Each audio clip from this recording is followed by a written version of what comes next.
2024 সালের ঐতিহাসিক জুলাই গণ অভ্যুত্থানে শহীদ ও আহতদের পরিবারের শিক্ষার্থীদের জন্য কলেজে ভর্তিতে নতুন একটি কোটা ব্যবস্থা চালুর প্রস্তাব করা হয়েছে।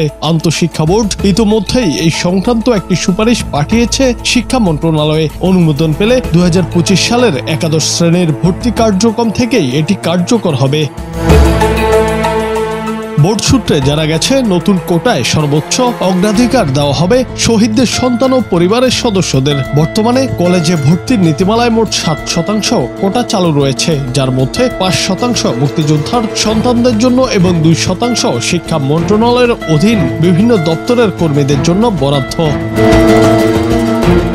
তবে সময়ের বাস্তবতায় এই কোটাগুলোতে শিক্ষার্থী সংখ্যা অনেকটাই কমে এসেছে। বিশেষ করে কলেজ পর্যায়ে এখন আর তেমন মুক্তিযোদ্ধা পরিবারের সন্তান পাওয়া যায় না। উচ্চ আদালতের রায় নাতি নাতনিদের জন্য কোটা ব্যবস্থা বাতিল হওয়ায় বিদ্যমান কোটা ব্যবস্থার কার্যকারিতা প্রশ্নবিদ্ধ হয়েছে। এই প্রেক্ষিতে পুরো ব্যবস্থাটি পুনর্গঠনের উদ্যোগ নেওয়া হয়েছে। বোর্ডের একজন পরিদর্শক জানান, বর্তমানে মুক্তিযোদ্ধার সন্তানেরা কলেজে খুব একটা নেই। বাস্তবতা ও ঐতিহাসিক প্রেক্ষাপটের ভিত্তিতে নতুন কোটার প্রয়োজনীয়তা ছিল, ফলে এই প্রস্তাব এসেছে।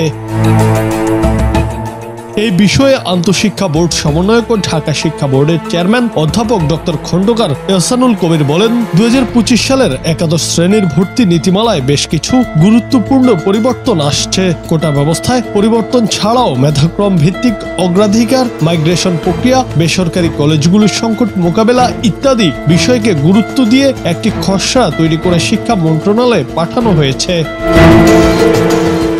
তিনি আরো জানান, নতুন নীতিমালায় ভর্তি কার্যক্রমে নির্ধারিত সময়সীমা, কারিগরি ও ভোকেশনাল শিক্ষার প্রতি উৎসাহ এবং কম মানের কলেজগুলোর সমস্যা সমাধানে পরিকল্পিত পদক্ষেপের কথাও বলা হয়েছে।